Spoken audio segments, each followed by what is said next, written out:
Para po sa mga nanonood sa atin, disclosure lang, ako po ay kaanib sa Iglesia ni Cristo. Si Kadante po dito ay kaanib din po sa Iglesia ni Cristo. At alam naman ng nakararami na as a general rule, maaari nating sabihin yun, na kami po ay hindi naman pangkaraniwang iniinganyo na pumasok sa politika. Again, just to set the record straight, kayo po ba ay nahintulutan ng pamamahala na Iglesia na tumakbo sa pagkasenador? Yes, Katunying. Alam mo naman yon dahil sa ikaw ay matibay rin namang miyembro ng INC. Hindi tayo gagawa ng kahit anong hakbang sa ating buhay nang hindi tayo humihingi ng kaukulang pahintulot mula sa kanila. Yun ay unang-una doktrina natin. Pangalawa ay kahayagan ng paggalang natin sa kanila.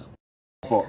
Tinatanong nila kung totoo nga yung mangyayari sa January 13. Okay, Ako opo. naman, dahil alam ko namang talagang magkakaroon naman ganong pagkilo. Sabi ko, totoo yan. Opo. Pwede po ba kaming sumama? Yun ang tanong May nila. mga nagtatanong. Oho. Sabi ko, itatanong ko muna kung, Opo, kung pwede kayong sumama at kung paano kayo sasama. Kasi hindi naman ako otoridad sa pagkilos na yan. Totoo po. Pero maraming nakahanda na gustong sumama talaga.